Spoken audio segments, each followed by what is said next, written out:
Welcome back to episode 3 of the Origin of My Faith series, where today we are going to talk about the necessity of God's existence in order for morality to be based in reality. Thank you very much, and please enjoy. And so then to move on to my next argument for there being, at least bare minimum, a God of some kind, it does come from moral relativism / realism. And so what I'm going to talk about here, again, referencing somebody who is much, much, much smarter than I am. This is going to be a massive oversimplification of Thomas Aquinas' fourth way, which is the fourth of 5 arguments that he gave for the existence of God in his 13th century work known as Summary of Theology in English. It was originally written in Latin. He argues that we notice different degrees of qualities in the world, and in the same way that some things are hotter or colder than others, some things are objectively better, truer, or more noble than others. And so kind of to break down his philosophy here, he says that the highest form of any characteristic, right, whether it be hot and cold, good and bad, whatever, is the cause of all of the things that have that characteristic to be that way. And so the analogy he gives is that fire, being the maximum heat, is the cause of all hot things. And obviously we know fire is not the hottest thing, but the analogy still works in that way.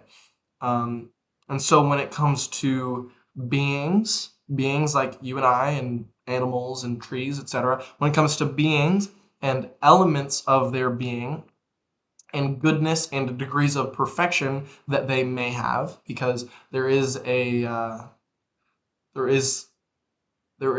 gradient to perfection, I guess would be the word I would use, the degrees of perfection that they may have. There must be something that is the source and pinnacle of their being, goodness, and perfection.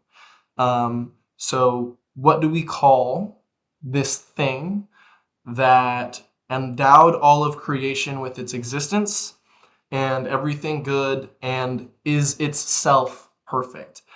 We call that thing God. And so kind of to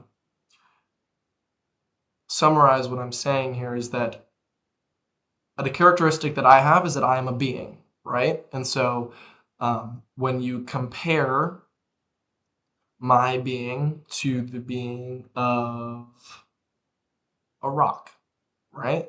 I am more of a being. I am a higher, I guess, being than a rock would be. And so when you rank a rock, a tree, a dog, a human being, and you just keep going up and up and up, eventually you reach something that is the highest being, and because it's the highest being, it is what allowed all other things to be. And you do the same thing with elements of goodness. You compare, Pope Francis to Hitler. I think the majority of people looking at this from a purely objective standpoint would put Pope Francis above Hitler. And if you do that with all people, all things, you reach something that is the most good. And we're going to throw perfection in here as well because they kind of align themselves very similarly. Goodness and perfection, while not exactly the same, are very similar and can be described using the analogy I'm going to use here. And so when you go all the way up, you rank every single thing in existence on the basis of perfection and goodness. You eventually reach something that is one, it is the highest form of perfection and goodness. It is perfect and it is all good. And not only that, it is also the source of goodness for all other things that have that characteristic. And so what do we call something that is the endower of being and goodness and perfection to all other things that have those characteristics? We would call that God. That would be referred to as God, whether that's the Christian God or not. That's the word you would ascribe to something like that. And so that's kind of the most fundamental definition of moral relativism as a theological concept that I can give, but there are, of course, arguments against that, and so a lot of those come from the belief that good and bad are purely subjective, that you can't rank things based on goodness purely objectively, and that there is not a way to do that. And so that's where the concept of moral realism comes into play. Moral realism is the belief that some things are, in fact, objectively right and wrong. People who believe in moral realism but do not believe in God say that moral truths exist in the same way that mathematical truths exist. In the same way that 2 + 2 = 4, we can know that causing needless human suffering is wrong. But without something to base that claim off of, without an actual moral standard, without God, that can only be based on subjective human opinion. I made the mention to Hitler earlier, but when you look at Stalin and Mao Zedong, all atheists, by the way, can justify the murder of millions and millions of innocent people based on their own personal perspective of right or wrong. And so if I say one thing is good and you say something else is good and those two things conflict, how can you tell who's right without something that is actually good to base it off of? So without a moral standard, without an anchor, so to speak, without a baseline of something that we know to actually be good,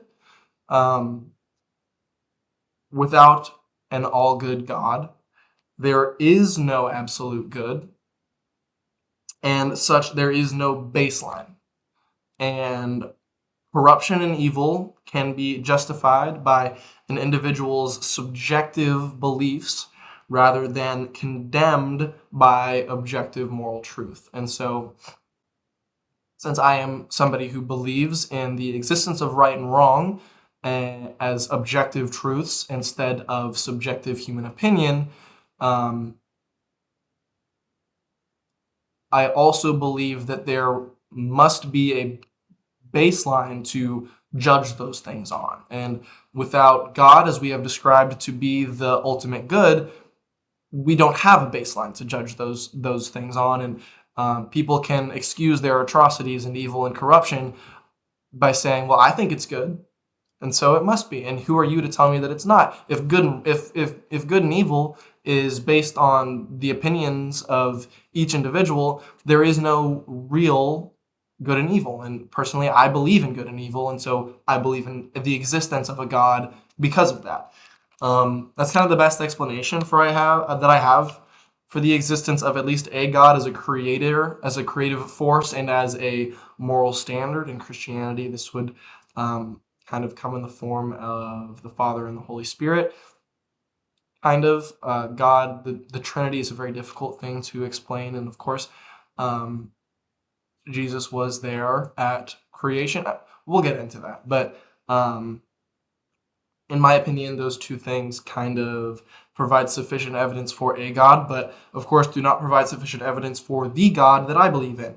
And the evidence of that comes from Jesus. Thank you guys for watching episode 3 of the Origin of My Faith series. Tune in tomorrow where we are going to take a look at some non-Christian sources documenting the life of Jesus that will help us establish him as a historical figure. Thank you again, and God bless.